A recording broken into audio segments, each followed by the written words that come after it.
Saudi আরব, Oman ও কাতারগামী কর্মীদের জন্য visa যাচাই করা এখন অনেক সহজ।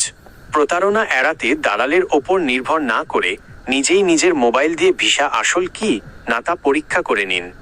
নিচে দেশভিত্তিক যাচাই করার সঠিক নিয়ম দেওয়া হলো। সৌদি আরবের ভিসা যাচাই। Saudi Arabia. সৌদি আরবের ভিসা সাধারণত MOFA পররাষ্ট্র মন্ত্রণালয় পোর্টাল থেকে যাচাই করা যায়। ওয়েবসাইট visa.mofa.gov.sa এর লিঙ্ক। নিয়ম: 1. ওয়েবসাইটের নিচের দিকে কোয়েরি অপশানে যান। 2. ভিসা অ্যাপ্লিকেশন নাম্বার সিলেক্ট করুন। 3. আপনার আবেদন নম্বর এবং পাসপোর্ট নম্বর দিন। 4. ক্যাপচা কোড লিখে সার্চ দিলেই ভিসার স্ট্যাটাস দেখতে পাবেন। 2.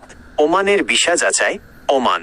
ওমানের ভিসা যাচাই করার জন্য রয়্যাল ওমান পুলিশ ROP এর ওয়েবসাইট ব্যবহার করতে হয়। ওয়েবসাইট evisa.rop.gov.om এর লিঙ্ক। নিয়ম: 1. ট্র্যাক ইয়োর অ্যাপ্লিকেশন বাটনে ক্লিক করুন। 2. ভিসা কপির উপরে থাকা ভিসা ওয়েব অ্যাপ্লিকেশন নাম্বার এবং পাসপোর্ট নম্বর দিন। 3. দেশ বাংলাদেশ সিলেক্ট করে সার্চ করুন। ভিসা অনুমোদিত হলে অ্যাপ্রুভড লেখা আসবে। 3. কাতারের ভিসা যাচাই। কাতার।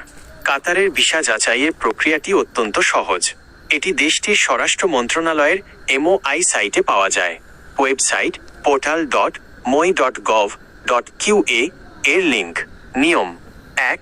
ইনকোয়ারিজ মেনু থেকে ভিসা সার্ভিসেস এ যান। 2. এরপর ভিসা ইনকোয়ারি এবং প্রিন্টিং অপশানটি বেছে নিন।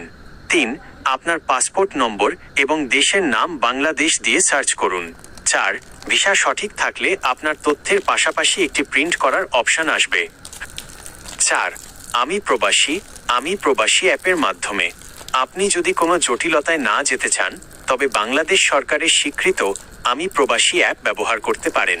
অ্যাপটি প্লে স্টোর থেকে নামিয়ে আপনার পাসপোর্ট নম্বর দিয়ে রেজিস্ট্রেশন করুন। এখানে আপনার BMET রেজিস্ট্রেশন এবং ভিসার অবস্থা খুব সহজে দেখা যায়। যে কোনো প্রয়োজনে তাদের হেল্পলাইন 16768 নম্বরে কল করে সহায়তা নিতে পারেন। জরুরি কিছু টিপস।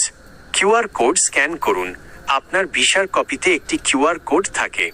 মোবাইলের স্ক্যানার দিয়ে এটি স্ক্যান করলে যদি সংশ্লিষ্ট দেশের সরকারি ওয়েবসাইট ওপেন হয় এবং আপনার নাম দেখায় তবে বুঝবেন সেটি আসল।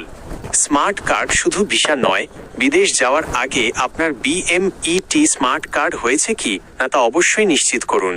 এটি ছাড়া ইমিগ্রেশন পার হওয়া সম্ভব নয়। আপনার কি পাসপোর্ট নম্বর বা ভিসা কপি সংক্রান্ত কোনো তথ্য আছে যা আপনি এই মুহূর্তে চেক করতে চাচ্ছেন?